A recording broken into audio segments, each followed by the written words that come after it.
Bismillahirrahmanirrahim. Alhamdulillah wassalatu wassalamu ala sayyidina Rasulillah. Amma ba'd. Mga kapatid sa pananampalatayang Islam, ito tayo ngayon sa usaping tauhid tungkol doon sa syahadatain na binanggit natin nung nakaraan kung paano bigyan ng ibang interpretasyon ng mga Wahabi yung Muhammad Rasulullah sallallahu alaihi wa ala alihi wasallam. Kung saan yung syahada na ito na nabanggit natin base doon sa isang fatwa ni Sheikh Ibn Uthaymin doon sa kanyang kitab na Majmu' Fatawa, na sinabi niya base doon sa nagtanong sa kanya ano daw yung magiging hatol doon sa mga nakasulat doon sa mga dingding, sa mga pintuan, sa mga kabar, mga masjid, na meron kayong nakikita na nakaulat doon na Allah at Muhammad. Nung sagutin yun ni Sheikh Ibn Uthaymin, na sinabi niya kapag nakita nyo yan ay natatawag, sabi niya, na wathaniya. Bakit niya nasabi yung gano'n? Kailangan tanggalin yan dahil darating yung panahon, sabi niya, na yung mga tao isipin nila na yung mga nakasulat na yan na Muhammad, nakadikit daw sabi niya ng Allah, yung Allah tapos yung Muhammad, yan daw sabi niya ay isipin nila na yan ay magiging syarik sa Allah. Sabihin nun ay katambal ng Allah, so magkakaroon sila ng shirk. Gusto niyang kalabasin dito, mga kapatid sa pananampalatayang Islam, na gusto ipatanggal ni Sheikh Ibn Uthaymin dahil nagkaroon siya ng masamang pag-iisip dito sa pangalan ng Allah subhanahu wa ta'ala at yung Rasulullah sallallahu alaihi wasallam. Linaftarid jadalan, kung bibigyan natin ng diskusyon itong fatwa ni Sheikh Uthaymin, na maaaring pwede din natin sabihin base dito sa kanyang fatwa na yung la ilaha illallah Muhammadur Rasulullah, walang Diyos na dapat pagukulan ng pagsamba maliban sa Allah, at ang propeta ay sugo ng Allah. Ibig sabihin nun, itong syahadatain pwede natin ding isipin, kumbaga kung tayo si Sheikh Uthaymin, pwede din natin pala isipin itong Muhammad nakadugtong dito sa la ilaha illallah, asyhadu an la ilaha illallah, asyhadu anna Muhammadan Rasulullah.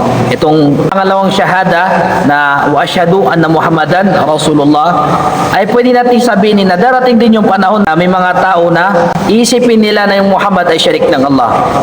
Mga kapatid sa pananampalatayang Islam, ito ay napakalaking kasiraan sa reliyong Islam. Ito ay bibigay ng senyalis sa atin na tayo ay mag-ingat sa sektang ito, dahil sila ay nagkakaroon sila ng problema dahil sa pagkaligaw nila dito sa kanilang tauhid, na hinati nila sa tatlo yung kanilang tauhid. Paano natin nasabi yun? Dahil ang Rasulullah sallallahu alaihi wasallam ay pinatibay niya, pinalakas niya yung ating pananampalataya hanggang sa tinali niya yung ating iman sa pagmamahal sa Rasulullah sallallahu alaihi wasallam. Ito yung malaking dahilan kung bakit iyon nabanggit ni Sheikh Uthaymin. Paano natin nasabi yun? Ipapaliwanag natin. Ang Rasulullah sallallahu alaihi wasallam sa Sahihul Bukhari, na malinaw yung kwento sa usapan ng Umar radiyallahu anhu wa ardahu at yung Rasulullah sallallahu alaihi wasallam, kung paano sabihin ng Umar radiyallahu anhu yung pagmamahal niya sa Rasulullah hanggang sa sinabi ng Umar, ya Rasulullah, wala na akong ibang mamahalin liban lang sa iyo. Sinabi ng Rasulullah sallallahu alaihi wasallam sa hadith sa Sahihul Bukhari, sinabi niya na, al-ana ya Umar, ngayon ya Umar, nakuha mo na yung ibig sabihin. Ibig sabihin kung ano nating mamahalin ng lubos yung Rasulullah sallallahu alaihi wasallam, hanggang sa sinabi niya sa Sahihul Bukhari na sinabi niya na la yu'minu ahadukum, hindi sabi niya makukumpleto yung pananampalataya ng isa sa inyo hanggang sa hatta akuna ahabba ilayhi min walidihi wa waladihi wan nasi ajma'in, na mas ako yung higit na mamahalin niya kaysa sa kanyang magulang at sa kanyang anak at sa lahat ng mga tao. Ibig sabihin, kung gaano natin minamahal yung Rasulullah sallallahu alaihi wasallam, na masigit pa sa ating mga sarili, masigit pa sa mga taong minamahal natin, doon lumalakas yung ating mga iman. Subalit sa mga una ito, the more na minamahal natin yung Rasulullah sallallahu alaihi wasallam, ay the more din na tayo ay lumalapit doon sa tinatawag nila na shirk, na ito ay pagbibintang sa lahat ng mga kamusliman. Bawal nating mahalin yung Rasulullah sallallahu alaihi wasallam dahil tayo ay nakapagtambal sa Allah subhanahu wa ta'ala. Kaya yun yung dahilan kung bakit ganun yung sagot niya doon sa kanyang fatwa. Liban pa doon, mga alipin ni Allah subhanahu wa ta'ala, nabanggit ng mga taong na ito na sinabi nila na pag ikaw ay nagsalawat sa Rasulullah sallallahu alaihi wasallam na umabot doon sa 10,000 na salawat, ikaw ay nakapagtambal sa Allah. Pangkasihan na yung qasida al-Busayriyah, yung qasida ni Imam al-Busayri, na nandoon yung pagmamahal, papaliwanag sa iyo paano mahalin yung Rasulullah sallallahu alaihi wasallam, pero sa kanila ay pag binasa mo ito ay ginawa mong dahilan para mas lumakas yung pagmamahal mo sa Rasulullah sallallahu alaihi wasallam. Subalit ang hinatol nila nila dito ay shirk. Allah, ibig sabihin kapag nagiging mahal mo yung Rasulullah, ikaw ay nagiging musyrik.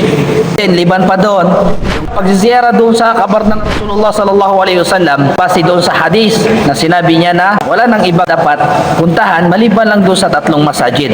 Ang ibig sabihin ng hadis na yun, mga lipin ni Allah subhanahu wa ta'ala, yung Rasulullah sallallahu alaihi wasallam ay inutusan niya tayo na lagi tayong magbisita sa kabar ng Rasulullah sallallahu alaihi wasallam dahil may hadis na man zara qabri wajibat lahu syafaati. Kung sino man yung mabisita niya yung aking libingan ay may obliga sa kanya yung syafaa ng Rasulullah sallallahu alaihi wasallam. Subalit sa kanila, kaya daw ipinagbawal ito dahil ito ay magiging daan patungo doon sa shirk. Pinapangarap nila, matagal na panahon, ninatay lang nila yung magkukusa kung sino yung magwawasak, magtatanggal dito sa kabar ng Rasulullah sallallahu alaihi wasallam dahil dito daw nagmumula yung malaking shirk.